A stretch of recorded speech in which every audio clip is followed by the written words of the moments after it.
संदर्भात काय निर्णय झालाय? कारण की शिक्षकांवरती कारवाई नाही झाली आणि दोघांनाही जामीन मंजूर झाले, सुपे असेल किंवा नाही, त्याच्या संदर्भामध्ये अगोदरच आमचं आयुक्तांना आम्ही ती जबाबदारी दिलेली आहे आणि मला वाटतं त्यांचं आम्ही कारवाई त्यांच्या माध्यमातून जी आमच्या विभागाच्या माध्यमातून करायची ती निलंबनाची कारवाई त्यांच्यावरती पूर्णपणे झालेली आहे. पोलिसांच्या माध्यमातून जी लिस्ट आलेली आहे ती व्हेरीफाय करण्याची जबाबदारी आयुक्तांना दिलेली आहे आणि त्याच्यामध्ये जी नावं येतील त्यांच्या बाबतीमध्ये आम्ही ऑलरेडी ठरवलेलं आहे की आणि ACSचं पत्रसुद्धा गेलेलं आहे मागील की त्यांच्यावरती कारवाई करण्यात यावी.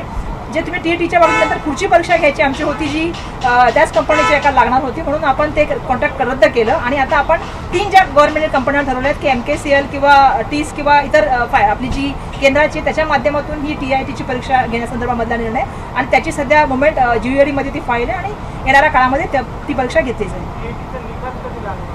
TETचा निकाल जो आहे तो सध्या आम्ही वेट आणि वॉच ठेवला आहे कारण या TETच्या बाबतीमध्ये आम्ही पोलीस आयुक्तांना विचारलेले काही तक्रार आहे का. सध्या तरी ती आमच्याकडे या बाबतीमध्ये TETची परीक्षा बाबतीत आलेली नाही कुठली तक्रार. त्यामुळे याच्या संदर्भामध्ये सुद्धा आयुक्त त्या ठिकाणी निर्णय घेतात कारण या पूर्ण परीक्षा ज्या आहेत त्या आयुक्तांच्या माध्यमातून केल्या जातात. आता शैक्षणिक वर्ष सुरू होतंय कारण की शिक्षक नाही, बिलकुल तुमच्या मताशी मी सहमत आहे. म्हणूनच आम्ही जी परीक्षेमध्ये आधी विद्यार्थी पास झाले त्यांची लिस्ट आमच्याकडे आली TET